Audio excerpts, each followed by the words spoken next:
UT Jammu Kashmir में लगे corona lockdown के बावजूद भी कोरोना संक्रमितों का आंकड़ा बढ़ रहा है। पिछले 24 घंटे में पूरे प्रदेश में 4,716 नए मामले सामने आए हैं। इस दौरान 52 कोरोना मरीजों की मौत हो गई।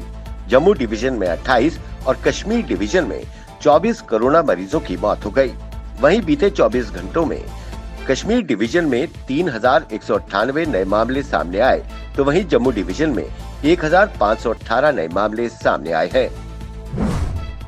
जम्मू संभाग के अस्पतालों में ऑक्सीजन सप्लाई पर नजर रखने और ऑक्सीजन मुहैया करवाने के लिए उद्योग एवं वाणिज्य विभाग ने वॉर रूम स्थापित किया है। ये ऑक्सीजन वॉर रूम उद्योग भवन में स्थापित किया गया है। इसमें केएस अधिकारी मधुर आनंद को नोडल अधिकारी नियुक्त किया गया है, जिसका काम होगा जम्मू संभाग के सभी अस्पतालों में ऑक्सीजन सप्लाई की निगरानी और सप्लाई का प्रबंधन भी करना होगा। कोरोना वायरस की दूसरी लहर की चेन तोड़ने के लिए प्रशासन की ओर से 29 अप्रैल की शाम से लगाए गए कोरोना कर्फ्यू के बावजूद पूरे प्रदेश में कोरोना संक्रमितों की कमी नहीं आ रही है। स्वास्थ्य विभाग के जानकारों और विशेषज्ञों की माने तो लॉकडाउन का फायदा हुआ है। अगर प्रदेश में लॉकडाउन नहीं होता तो दैनिक मामलों में काफी उछाल देखने को मिलता। जम्मू में सोमवार की सुबह तक लॉकडाउन है। उम्मीद जताई जा रही है कि इससे कोविड-19 की चेन तोड़ने में सहयोग मिलेगा। कश्मीर घाटी के जिला शोपियां में आतंकियों और सुरक्षा बलों के बीच मुठभेड़ में सुरक्षा बलों ने 3 आतंकवादियों को मार गिराया है। वहीं एक आतंकी ने इस दौरान आत्मसमर्पण कर दिया।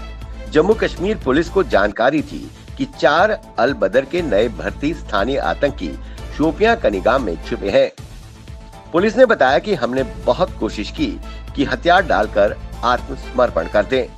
एक ने आत्मसमर्पण कर दिया, लेकिन बाकी नहीं माने और जवाबी कार्रवाई में सुरक्षा बलों ने बाकी बचे 3 आतंकियों को मार गिराया।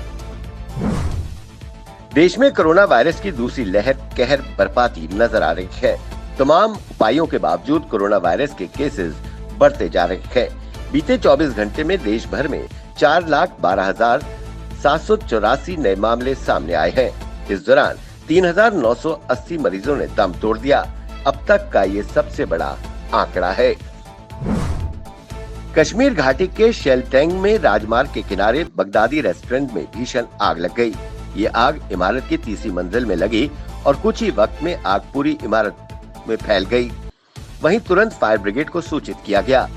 आग लगने से गैस सिलेंडरों में धमाके होते जा रहे थे।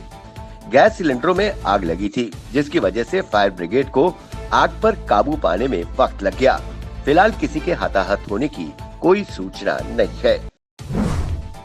डीसी सांबा अनुराधा गुप्ता द्वारा रूरल सेल्फ गवर्निंग बॉडीज के साथ एक वीडियो कॉन्फ्रेंसिंग के जरिए बैठक का आयोजन किया गया और निकायों के सदस्यों के साथ कोविड नियंत्रण पर एक सेशन का आयोजन किया। इस दौरान डीसी ने सभी डीडीसी सदस्यों, सरपंचों को अलग अलग सत्रों में जिला प्रशासन द्वारा कोविड-19 को शामिल करने के विभिन्न उपायों के बारे में बताया, जिसमें सांबा में कोविड अस्पताल, oxygen generating plant, covid control room, telemedical प्रणाली शामिल है। डीसी सांबा ने सभी डीडीसी सदस्यों और सरपंचों से टीकाकरण अभियान में सक्रिय रूप से भाग लेने का आह्वान किया। पश्चिम बंगाल में तीसरी बार मुख्यमंत्री पद संभालते ही कुछ घंटों के अंदर ही ममता बनर्जी ने बुधवार को 29 शीर्ष पुलिस अधिकारियों का तबादला कर दिया। इनमें से अधिकतर को विधानसभा चुनाव से पहले निर्वाचन आयोग ने तैनात किया था। तृणमूल कांग्रेस सुप्रीमो ने निर्वाचन आयोग की तरफ से हटाए गए अपने विश्वस्त अधिकारियों को दोबारा तैनात करते हुए कूच बिहार के पुलिस अधीक्षक देबाशीष धर को निलंबित कर दिया है। देश में सरकारी तेल कंपनियों की ओर से लगातार तीसरे दिन भी पेट्रोल और डीजल के दामों में बढ़ोतरी की गई है। पेट्रोल की कीमत में 35 से 44 पैसे, तो वहीं डीजल की कीमतों में 45 से 51 पैसे प्रति लीटर की बढ़ोतरी की गई है। इससे आने वाले दिनों में महंगाई के और बढ़ने के आसार हैं। 27 दिनों से छाए ऑक्सीजन संकट को दूर करने के लिए सरकार का अस्पतालों पर ध्यान है, लेकिन घर पर आइसोलेट हुए मरीजों को ऑक्सीजन नहीं मिल रही है। अब तक ऑक्सीजन लंगर या फिर पुरानी दिल्ली में फ्री रिफिलिंग की जा रही थी। अब वहां भी इसे बंद कर दिया गया है। घर पर आइसोलेट हुए मरीजों को राम भरोसे छोड़ दिया गया है। राष्ट्रीय लोकदल के प्रमुख अजीत सिंह का निधन हो गया है। वो कुछ दिन पहले कोरोना से संक्रमित हो गए थे। उनके फेफड़ों में संक्रमण था और गुरुग्राम के एक अस्पताल में उनका इलाज चल रहा था। 86 वर्ष की उम्र में उनका निधन हो गया। पाकिस्तान आए दिन अपनी नापाक हरकत करने से बाज नहीं आ रहा है। संघर्ष विराम समझौते के बाद भी नापाक हरकतों से बाज नहीं आता। इसी क्रम में सांबा सेक्टर के इंटरनेशनल बॉर्डर पर पाकिस्तानी की ओर से बीती देर रात 2:30 बजे घुसपैठ की कोशिश की गई, जिसे सतर्क बीएसएफ के जवानों ने उनमें से एक को ढेर कर दिया।